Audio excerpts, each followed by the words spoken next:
Assalamualaikum warahmatullahi wabarakatuh. Perkenalkan, nama saya Brilian Diva Nabela dari kelas 11-1, ingin mempresentasikan tentang restorasi Meiji atau awal modernisasi di Jepang. Sebelum era modern, Jepang merupakan sebuah negara yang feodal. Kaisar, shogun, serta daimyo memainkan peran baik secara ekonomi maupun sosial dan politik. Shogun sendiri adalah komandan angkatan bersenjata yang menjalankan kekuasaan sehari-hari secara absolut atas restu kaisar. Pada saat itu, jabatan shogun hanya dipegang oleh sejumlah klan atau militer yang kuat. Para shogun umumnya berasal dari daimyo yang kuat secara ekonomi dan militer, sedangkan daimyo adalah penguasa atau gubernur wilayah atau raja lokal yang tunduk pada shogun dan kaisar. Kekuatan ekonomi dan militer ini biasanya dimainkan untuk meraih popularitas dan pengaruh hingga akhirnya menaklukkan shogun yang sedang berkuasa. Setelah berkuasa, shogun baru ini membangun klan militer sendiri serta mempertahankannya dengan segala cara, tak jarang melalui pertumpahan darah. Selanjutnya, hubungan dengan dunia barat baru dimulai sejak abad ke-16, ketika para pedagang dan misionaris Serikat Yesus dari Portugal menginjakan kaki di Jepang. Namun, tidak lama berselang, tepatnya tahun 1639, Shogun Tokugawa menjalankan kebijakan Sakoku atau negara tertutup, yang berlangsung selama 2,5 abad, yang membuat Jepang terisolasi dari dunia luar. Melalui kebijakan Sakoku, orang asing dilarang masuk ke Jepang, begitu juga sebaliknya, orang Jepang dilarang untuk berhubungan dengan orang asing atau meninggalkan Jepang. Dan jika orang-orang yang melanggar peraturan tersebut akan mendapatkan hukuman mati. Meskipun demikian, dalam praktiknya Jepang tidak sepenuhnya terisolasi dari dunia luar. Ada beberapa negara yang masih diizinkan untuk menjalin hubungan ekonomi dengan Jepang, seperti Belanda, Tiongkok, dan Korea. Untuk mengetahui apa latar belakang Sakoku, ada dua alasan. Yang pertama, Shogun Tokugawa menuding para misionaris Katolik mendalangi pemberontakan Shimabara. Pemberontakan besar pertama sejak penyatuan Jepang di bawah kekuasaan Shogun Tokugawa. Nah, pemberontakan Shimabara ini dilancarkan oleh petani Katolik bersama kaum Ronin atau samurai tak bertuan di semenanjung Shimabara, Nagasaki. Pemicunya adalah ketidakpuasan mereka atas kebijakan-kebijakan represif Daimyo Matsukura. Kebijakan itu antara lain pengenaan pajak yang berlebihan dalam rangka pembangunan istana Shimabara. Dalam perang terbuka yang melibatkan sekitar 125.000 jiwa tentara, sebagian besar penduduk Shimabara tewas.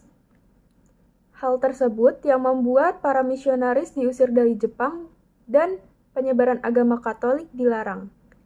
Namun, sebagian misionaris meninggalkan keyakinannya di bawah ancaman hukuman mati.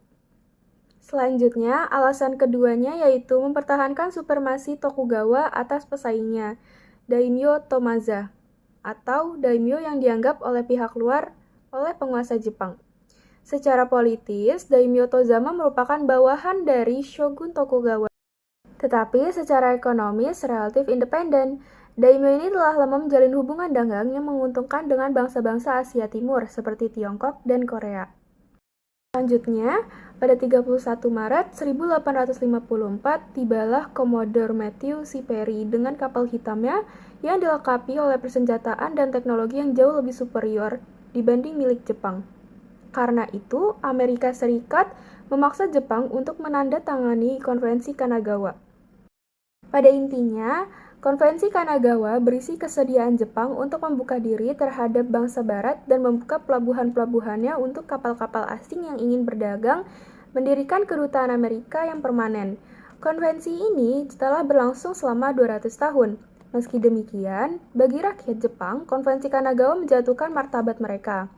Oleh karena itu, dalam beberapa waktu tersebar luas sentimen anti-Barat yang bahkan sempat memicu perang.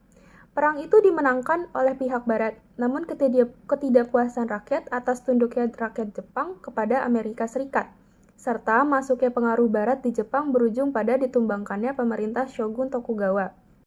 Setelah itu, pemerintahan Shogun dihapuskan dan kekuasaan diganti sepenuhnya berpusat ke tangan kaisar, yaitu Kaisar Komei.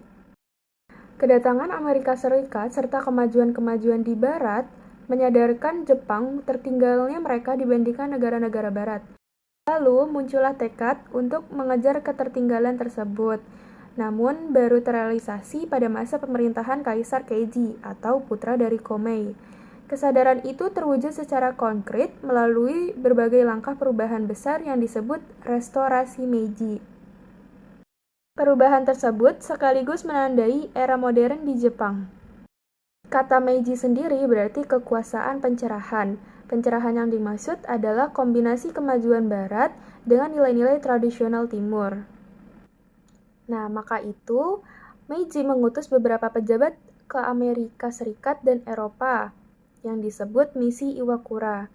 Tugas pokoknya adalah mempelajari seluk-beluk kemajuan Barat termasuk sistem pendidikan, teknologi, serta ideologi yang mendasari kemajuan tersebut. Sebagai hasil rekomendasi misi Iwakura, Jepang akhirnya memutuskan mengadopsi sistem politik, hukum, dan militer dari dunia Barat. Restorasi Meiji mengubah kekaisaran Jepang menjadi negara industri, modern, dan sekaligus kekuatan militer dunia. Misi Iwakura yang pertama ada bidang perindustrian, yaitu Jepang membangun industri-industri seperti pabrik senjata, galangan kapal, peluberan besi, dan pabrik pemintalan. Bersama dengan itu dikembangkan pula sistem jaringan kereta api dan komunikasi modern. Selanjutnya ada bidang perdagangan, yaitu Jepang mengembangkan pelabuhan-pelabuhan menjadi pelabuhan modern. Demikian juga kapal-kapal dagangannya. Terus hal itu didukung pula dengan pendirian bank yang memungkinkan orang meminjam uang untuk industri. Yang ketiga ada bidang militer, yaitu pada tahun 1873 Jepang menerapkan wajib militer bagi setiap laki-laki yang berumur 21 tahun untuk jangka waktu 4 tahun dan diikuti dengan 3 tahun sebagai tentara cadangan. Untuk menunjang hal itu, Jepang memberi peralatan dan perlengkapan militer dari negara-negara Barat. Selanjutnya ada bidang pendidikan. Jepang menerapkan wajib belajar bagi seluruh generasi muda bangsanya. Mereka dididik untuk memiliki rasa cinta tanah air, semangat pantang menyerah dan berani mati, serta hormat dan tunduk kepada kaisar.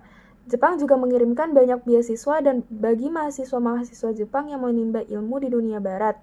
Ada bidang sosial, yaitu menghapus 4 kelas kasta dalam masyarakat, yaitu dari yang paling tinggi sampai yang paling rendah, mulai dari orang bijaksana, petani, seniman, dan pedagang. Selain itu, pemerintah juga melarang adat istiadat yang bersifat feodal atau peninggalan masa lampau, seperti memperlihatkan dan memakai katana dan kimono yang menjadi ciri khas kelas samurai yang telah dihapus bersamaan dengan dihapusnya sistem kasta. Selanjutnya ada bidang hukum, yaitu sistem hukum dan konstitusi mengikuti model dan sistem hukum serta konstitusi Jerman. Sekian dari saya, kurang lebihnya mohon maaf. Wassalamualaikum warahmatullahi wabarakatuh.